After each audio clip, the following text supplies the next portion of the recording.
All right, so I just read on the news that the Supreme Court have sentenced one Mr. Sunday, a farmer in Adamawa State, to kpai. Now, the reason for the sentencing is because he kpai one Fulani herdsman that was trying to attack him. The Fulani herdsman came with a knife to attack him, and in self-defense, they fought, and he can't kpai the Fulani herdsman. Now, they've sentenced him to kpai. Now, I have just one question for the Nigerian government, right? When are you going to stop using the people to play politics? When? When? Since this Fulani herdsmen started, it has claimed the lives of a lot of people. Just a few days ago, just few hundreds of women came out from Isus, the local government of Enugu, to protest that the buying of their people in the farm, the buying of their husband, that they even do force, these Fulani herdsmen allegedly doing forceful entry on their girls. Sometimes the girls come back, they don't chook stick inside in the girls' V area. They came to protest massively. Fulani herdsmen have claimed the lives, Fulani herdsmen attack, allegedly, have claimed the lives of a lot of people in Benue State that I know of. Here and there, attack Fulani herdsmen here and there. The government have not been able to do anything. Now, this particular guy had to stand up for himself. Because, of course, the security of the country is not tight enough. The question is, when is the government going to stop using the people for politics? Because I see these things as politics. I don't know what they try to gain with the amount of people where they buy. I don't know. 24th, 25th, 26th, there was an attack in Bokos. Or December, see how many people buy for there. So if this guy did this thing on self-defense, come on, and you're sentencing. So basically, you people don't want people to fight for themselves. And there's no security. Una no want make people fight. Una see no give us security. If you people don't know about this Fulani herdsmen, if we don't stop scenes, if una know they are aware of farm, if we don't stop scenes, it's obvious that somebody is funding them. Somebody very rich is funding this whole thing. Track these people down. Now, the one where decide to fight for himself now, they don't go carry and go now. They don't pass judgment. So that means now carry on now buy. Sentenced to buy because he decided to defend himself. Because he was strong enough to defend himself. If you know just strong enough now, that guy will attack her with knife or shoot him. And that's the end. May God help that country. But the Nigerian politicians, I'm begging, when are you people going to stop using the people as collateral damage for your politics? Because there's nothing anybody wants to tell me. This so Fulani thing is politics. For how many years? I said they don't enter Enugu. Enugu women, they cry now. As so they talk, they cry. They don't feel go their farm. Nobody's saying anything about those Enugu women now. Nobody's saying anything that is happening, talking about what's happening in Enugu State. It's a problem. So tomorrow now, if those people for Enugu State now start to defend themselves, now come they arrest them for now sentence them to buy because they fight for themselves. You don't want to fight for the people and the people cannot fight for themselves. Then it's a setup. It's a setup. I saw this news and it looks somehow disgusting. Yes. A man has been sentenced to kpai just because he defended himself from Fulani herdsmen and later kpai the Fulani herdsman. Yes, he defended himself from being kpai by Fulani herdsman. So he later kpai the Fulani herdsman. So they took this case to court and now the man has been sentenced to death. Can you imagine? Is it not the same Fulani herdsmen that have been kpaiing a lot of people in this country?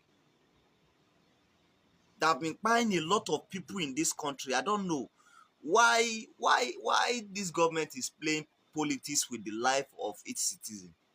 Yes, now, because this thing just look as if they are just playing politics with the whole thing. What would they gain from, as in, people losing their life every day, all in the name of Fulani herdsmen, Fulani herdsmen? Can you imagine? Fulani herdsmen have been terrorized, as in worrying this country for so long, even to date, because one happened of recent, of which they kpai their men and they raped their women and as in a lot of things. And they came out, was crying online publicly. Now, because somebody was trying to defend himself, and from this same Fulani herdsman, and one Fulani herdsman, you charge the guy to court. See, government, I beg. I don't know what people are gaining. I beg. Mona stop to dey play, use our life they play with as a Mona stop to dey use our life play politics. Because it seems this Fulani herdsmen stuff now is becoming as in na politics. This thing just be so. It seems somebody is really aware of this thing that is happening. Yes. See, some certain people in the government are aware of what is happening. If not, how as in, who be the judge? Now try am, federal government, Nigeria government, I beg you. Fellow Nigerians, Christian world, federal government, and the state government of Adamawa State, all the NGOs and human rights commissions, we need you now. There's a case from Adamawa State. I just stumbled on the video this morning. Arise News I carried the matter yesterday. There's a man called Sunday Jackson from Adamawa State. He did the farm 10 years ago. Fulani herdsman escort animal enter the farm. Oga challenge Fulani herdsman, why you go carry your animals enter my farm? You know, he said that crops I plant, quarrel starts. Herdsman carry out knife. Shook the man for leg. Shook and one, shook and two. Oga fight the man back. Collect the knife from the herdsman. Shook the herdsman back. Herdsman kpai. Now the court in Adamawa State is charging him for murder. 7 years after judgment, this 7 years, so during the judgment, he did prison. 7 years after judgment, the court declared that he should be sentenced to kpai by hanging. International body wey come Nigeria come do something else, call you of the case. Now they pick up the case.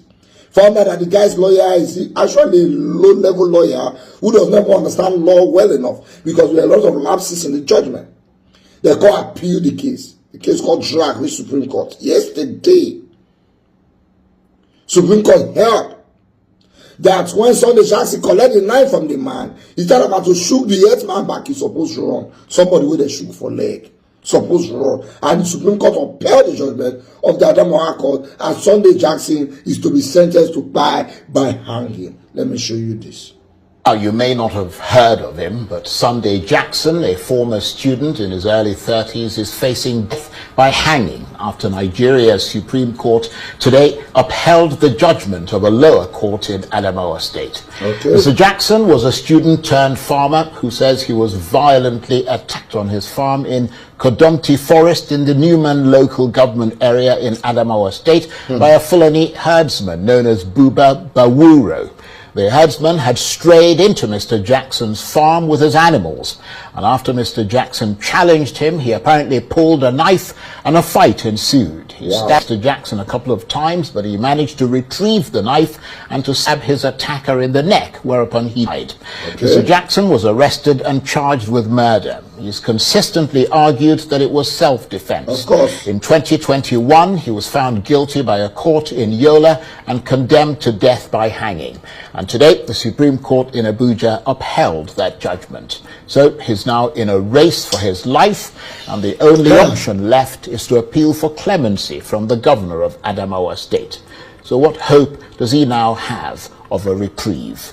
Barrister Emmanuel and I have been working for a number of years here in Nigeria on human rights issues, and this is a sad day, Charles, for human rights in Nigeria. Sunday Jackson, and I'm not a lawyer, I'm a human rights advocate. Sunday Jackson, by anyone's estimation, is totally innocent. And the issue where this man was out farming, minding his own business, and then the attacker came and a struggle ensued, and of course this man is going to defend himself. That's why we call it self-defense. And yet today we were at the Nigerian Supreme Court, and it was very brief. It was only about maybe 2 minutes long, and we just wept at the failure of the Nigerian Supreme Court to say that this man, and they had the opportunity to say this man was totally innocent. We haven't seen all the ins and outs of the decision, but we had the opportunity to meet this humble farmer, this young man who unfortunately his wife abandoned him, of course, had been on death row for 10 years. So Sunday Jackson has now become an international case for human rights. Yes, and because so we're going to continue to advocate. I was going to ask you what are the international dimensions of this case? Well, the international dimensions are Open Doors, which is a human rights organization, has recounted that there have been thousands of killings of Christians by Fulanis. And so as a human rights advocate and as a pastor, I'm here to advocate for this man who is totally innocent. So it has international implications. The eyes of human rights advocates are now on Nigeria. Like, how could this happen? How could this possibly happen? By anyone's estimation, as Barrister said earlier, manslaughter at least, because murder one that he's being convicted of and may face hanging if we can't get clemency for him, it has to be premeditated. So what justice on the Nigerian Supreme Court, that didn't pop up and say to him or her, this is a case of self-defense and this man is totally innocent. So we encourage people to continue to pray for Sunday Jackson and his innocence. Okay, number one, on the first case at the court in Adamawa, after they finished judgment, after they finished the case, it took the court 160-something days to deliver judgment. According to the Constitution of Nigeria, it's supposed to take a maximum of 90 days. First and foremost, there was a lapse in the judgment of that case. That's one. Secondly, our full National Assembly, where we go now, so may they look into this matter. They are there busy quarreling where Natasha supposed to sit down. And Nigerians are more interested in that one. Where Natasha go sit down. That's what the full House of Assembly is quarreling about now. People who should run to with this case. The church, we're supposed to carry this case for her. They are there busy telling people that this year is your year. It takes Oyibo to come Nigeria and fight for this man. We have Christian Association of Nigeria, we have Pentecostal Livelihood Association of Nigeria, and they are doing nothing about this matter. Now, we ourselves as Nigerians, this matter has been in the news since yesterday, and many of us, the sheriff, we are supposed to choke the governor of Adamawa State in the neck, man, because it's the only one that can grant pardon. When we are sentencing the person that was attacked to death, they are busy building rehabilitation camp for Boko Haram people. So those ones will get life. Then the man who defended himself would die. And we're here watching, fellow Nigerians, everybody please. These are the videos we should be sharing. Share this. Let's call on CNN, we call on Al Jazeera, we call on Fox News, we call on the governor of Adamawa State, we call on the presidency, we call on the Attorney General of the Federation. Something has to be done about this matter because it's not fair. It's really not fair. How long will these people keep fighting us? Christians don't even fight back. We don't. And then we saw somebody that fight back, the person should go and buy because he tried to defend himself. He should run. Somebody that has been stabbed in the leg. And that's what Nigeria today happened to people. And Nigeria, they happen to that man now. So, but we can fight this. Please, the governor of Adamawa State, the Attorney General of the Federation, the President of the country, the Senate President, the House of Vice Speaker, everybody involved, CNN, Al Jazeera, Fox News, all the international stations should know about this. Guys, I greet everyone, especially according to Nathan. Guys, I come across this video or this write-up online for a 64 years old Nigerian man where they don't in prison since 1999. And many of them they don't born that time. Since 1999, and they sentenced this guy to kpai for allegedly repairing a stolen generator. Now wow, the thing will make the kpai people that time he come on. For person to allegedly repair a stolen generator, now they take sentence the man to kpai since 1999. The guy see the prison till now. They're not buying, they're not releasing, they're not doing matter. The way our law system be before he get us CB, he get us CB.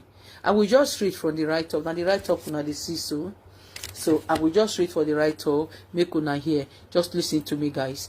A 64-year-old Nigerian man identified to be Askola Wole Oladeji has been in prison since 1999 after being sentenced to kpai for allegedly possessing a stolen generator in Ogun State. Initially detained in Ogun, he was later transferred to Kirikiri Maximum Security Prison in Lagos. Speaking in an audio message obtained by Kolawole explained that he was arrested on October 30th, 1999 after someone brought a generator allegedly stolen to his workshop for repair. He was charged alongside three others. Sunday Oyelede